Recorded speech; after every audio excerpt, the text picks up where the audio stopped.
সবাইকে স্বাগত দীপ্ত সংবাদে, সাথে রয়েছে দোলা ডলোরেস। সাবেক প্রধানমন্ত্রী শেখ হাসিনার বেসরকারি শিল্প ও বিনিয়োগ বিষয়ক উপদেষ্টা সালমান এফ রহমান ও সাবেক আইনমন্ত্রী আনিসুল হককে ঢাকার সিএমএম কোর্টে নেওয়া হয়েছে। তাদের বিরুদ্ধে নিউ মার্কেটের ব্যবসায়ী শাহজাহান হত্যা মামলায় 10 দিনের রিমান্ড চেয়ে আবেদন করেছে পুলিশ। এর আগে পালিয়ে যাওয়ার সময় গতকাল তাদের গ্রেপ্তার করা হয়। এরপর নিরাপত্তার স্বার্থে সালমান এফ রহমান ও আনিসুল হককে ডিবি কার্যালয়ে রাখা হয়। গত 16 জুলাই কোটা বিরোধী আন্দোলন চলাকালে রাজধানীর নিউ মার্কেট এলাকায় দোকান কর্মচারী শাহজাহান আলীকে হত্যার অভিযোগে তার মা আয়েশা বেগম একটি মামলা করেন। মামলায় আসামি করা হয় অজ্ঞাতনামাদের।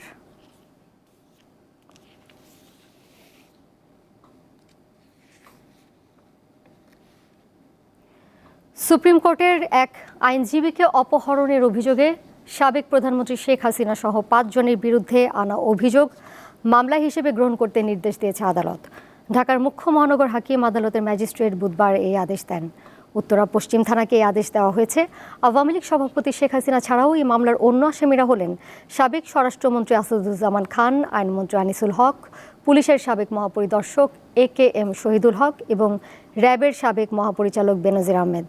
এছাড়া মামলায় র্যাবের 20 থেকে 25 জন অজ্ঞাত পরিচয় সদস্যকে আসামি করা হয়েছে।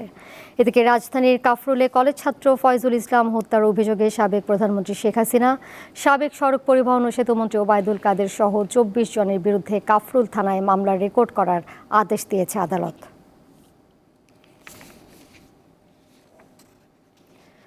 বৈষম্য বিরোধী আন্দোলনে হত্যার বিচার আন্তর্জাতিক অপরাধ ট্রাইব্যুনালে করা হবে বলে জানিয়েছেন আইন, বিচার ও সংসদ বিষয়ক উপদেষ্টা আসিফ নজরুল।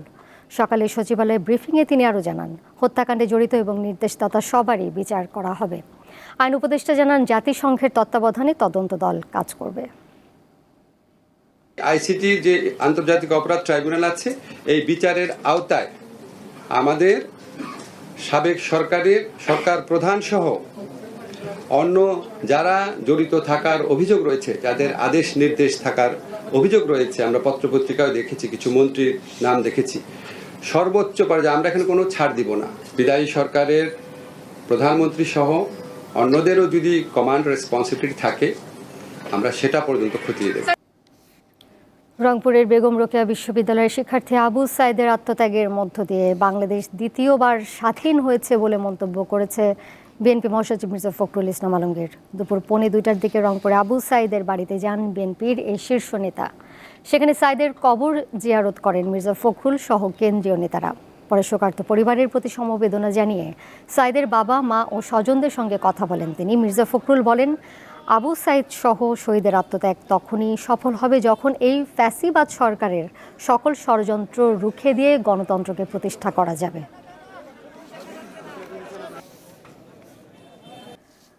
আগেই জানিয়েছি, সাবেক প্রধানমন্ত্রী শেখ হাসিনার বেসরকারি শিল্প ও বিনিয়োগ বিষয়ক উপদেষ্টা সালমান এফ রহমান এবং সাবেক আইনমন্ত্রী আনিসুল হককে সিএমএম কোর্টে নেওয়া হয়েছে।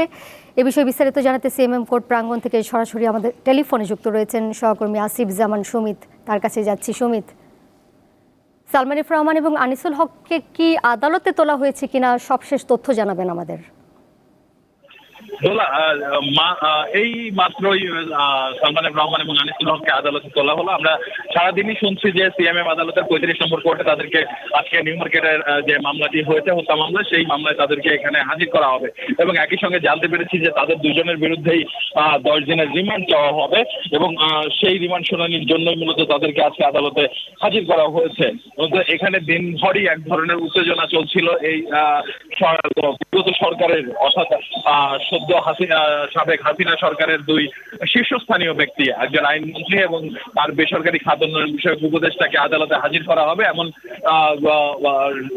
খবরে মূলত আদালত পাড়া দিনভরই এখানে যারা বিক্ষুব্ধ তাদের মূলত খুব ক্ষুব্ধরা এখানে অবস্থান নিয়েছিলেন এবং আমরা শেষ পর্যন্ত দেখেছি যে এই বিক্ষুব্ধদের নিয়ন্ত্রণের জন্য এই এলাকায় শুরুতে পুলিশের পাশাপাশি বিজিবি মোতায়েন করা হয় এবং বিজিবির পর কিন্তু এই এলাকায় সেনাবাহিনী নিয়ে এসে আসলে আইন শৃঙ্খলা শৃঙ্খলা পরিস্থিতি নিয়ন্ত্রণের চেষ্টা করা হয়। সবশেষ সন্ধ্যার কিছুটা আগে তাদেরকে ঢাকার মিন্টু রোডের ডিবি কার্যালয় থেকে নিয়ে রওনা হয় একটি ডিবির গাড়ি, এবং সে সময় মূলত এখানে গাড়িটি প্রবেশ করার পরে বিক্ষুব্ধরা সামনে থাকা যে প্রিজন ভ্যানটি ছিল সেখানে তারা ডিম ছুঁড়ে মূলত তাদের ক্ষোভের বহিঃপ্রকাশ দেখায়, এবং একই সঙ্গে তারা স্লোগান দিতে থাকে নানা ধরনের। এই বিক্ষুব্ধরা সরকার বিরোধী অর্থাৎ হাসিনা সরকার বিরোধী স্লোগান দিতে থাকে। তো সেই সময় মূলত তারা আদালতে তাদেরকে কঠোর নিরাপত্তার মধ্যে দিয়ে আদালতের যে এখানে যে গারদখানা আছে সেই গারদখানায় তাদের গাড়ি প্রবেশ করানো হয়, এবং আমরা যতদূর জানতে পেরেছি যে ডিবির 2টি মাইক্রোবাসে করে তাদের এখানে নিয়ে আসা হয়েছে, এবং সে মাইক্রোবাসগুলোও কিন্তু ব্যাপক পুলিশি নিরাপত্তার মাধ্যমে এখানে নিয়ে আসা হয়, এবং সেখানে গারদখানায় তাদেরকে রাখার পরে কিছু সময় আগেই মূলত বিগত সরকারের শীর্ষস্থানীয় এই 2 ব্যক্তিকে নিয়ে 35 নম্বর আদালতে সেখানে মূলত রিমান্ড শুনানির জন্য তাদেরকে হাজির করা হয়েছে। একটি বিষয় যে গতকাল থেকেই কিন্তু একটি বিষয় গণমাধ্যমে চলে আসছে, এবং একই সঙ্গে সামাজিক যোগাযোগ মাধ্যমে ছড়িয়ে পড়ে যে এই সরকারের শীর্ষ 2 ব্যক্তি নিজেদের ছদ্মবেশ ধারণ করে দেশ থেকে পালানোর চেষ্টা করছিল। সে সময় মূলত আইন শৃঙ্খলা বাহিনীর সতর্ক অবস্থানের কারণে তারা সদরঘাট থেকে তাদের মানে রহমান তিনি আসলে যে বেশি ধারণ করেছিলেন, তিনি তার যে মুখের দাড়ি গোঁফ একেবারে কামিয়ে নিয়ে মূলত তিনি একটি ছদ্মবেশ ধারণের চেষ্টা করেন, এবং দেখেছি। এবং মূলত এই জায়গাতে আপনারা দেখতে পাচ্ছেন যে এখনো বিক্ষুব্ধ আইনজীবীরা অবস্থান করছেন, এবং তারা কিন্তু এখানে তাদের ক্ষোভের বহিঃপ্রকাশ এবং একই সঙ্গে আইন শৃঙ্খলা পরিস্থিতি নিয়ন্ত্রণের জন্য কিন্তু মূলত এখানে সেনা সদস্যরা আদালতে এই আসামি 2 জনকে হাজির করার পরে মূল ফটকটি কিন্তু বন্ধ করে দিয়েছে, এবং যাতে বিক্ষুব্ধরা কোনোভাবেই আদালতের ভবনের মধ্যে প্রবেশ না করতে পারে সেই চেষ্টা আসলে তারা চালিয়ে যাচ্ছেন। এবং আমরা দেখেছি যে এই 2 জন ব্যক্তিকে যখন আদালতে নেওয়া হচ্ছিল তখন পুলিশে একটি বেশ অনেক পুলিশ সদস্য মিলে বেশ বড় ধরনের ব্যারিকেডের মাধ্যমে তাদেরকে আদালতে প্রবেশের চেষ্টা করলেও বিক্ষুব্ধরা মূলত সে সময় নানা ধরনের স্লোগান দিয়ে তাদের গতিরোধ করে তাদের লক্ষ্য করে মূলত ঢিল ছোড়ার চেষ্টা করেছে, এমন ঘটনা আমরা দেখেছি। এবং এখন আমরা আদালতের যদি উপরের দোতলার অংশটি দেখাতে পারি, মূলত সে জায়গাটি দেখাচ্ছে। আমরা এরই মধ্যে দেখতে পাচ্ছি যে 10 দিনের রিমান্ড আদালত মঞ্জুর করেছে। তাদের রিমান্ড শুনানি শেষে আমরা দেখতে পাচ্ছি যে সকল আইনজীবীরা আদালতে ছিলেন তারা মূলত এখন নিচে নেমে উল্লাস প্রকাশ করছেন যে এই 2 ব্যক্তিকে 10 দিনের রিমান্ড দেওয়া হয়েছে।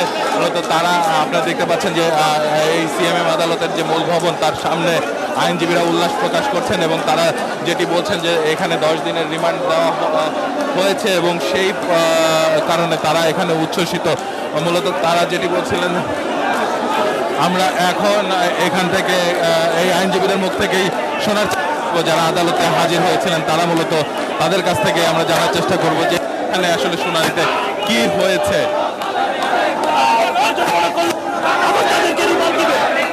কয়দিনের রিমান্ড? 10 দিনের রিমান্ড হয়েছে। 10 দিন। কতদিন চাওয়া হয়েছিল? 20 দিন চাওয়া হয়েছিল। 10 দিনের রিমান্ড দিয়েছে বিজ্ঞ আদালত সন্তুষ্ট হয়ে। মূলত আপনারা শুনছিলেন যে এখানে 20 দিনের চাওয়া হয়েছিল পুলিশের পক্ষ থেকে, এবং সেটিকে 10 দিন দেওয়া হয়েছে, এবং রিমান্ড শুনানির পরে আদালত মূলত আইনজীবীরা অবস্থান করছিলেন তারা এই আদালতে উপস্থিত অধিকাংশ আইনজীবী ছিলেন সরকার আওয়ামী লীগ সরকার ছিল তাদের বিরোধী মূলত তারা এখন উচ্ছ্বসিতভাবে এখানে মিছিল করছেন। একজন সামনে এসেছে, তিনি উপস্থিত ছিলেন, তিনিও বিএনপি বিরোধী আইনজীবী হিসাবে মূলত আদালতে পরিচিত, এবং তিনি এখানে উপস্থিত থেকে কথা বলেছিলেন। আমাদের সাথে এতক্ষণ সিএমএম কোর্ট প্রাঙ্গণ থেকে যুক্ত ছিলেন সহকর্মী আসিফ সুমিত। যেটি জানতে পারলাম, সাবেক প্রধানমন্ত্রী শেখ হাসিনার উপদেষ্টা সালমান এফ রহমান এবং সাবেক আইনমন্ত্রী আনিসুল হকের 10 দিনের রিমান্ড মঞ্জুর করেছে সিএমএম আদালত। আর এই ছিল এখনকার সংবাদে। পরের সংবাদ রাত 11টায় দেখার আমন্ত্রণ রইল। এছাড়া আরও তথ্য এবং বিনোদনের নানা খবরাখবর জানতে যুক্ত থাকুন দীপ্তর ডিজিটাল প্ল্যাটফর্মে। সবাইকে ধন্যবাদ।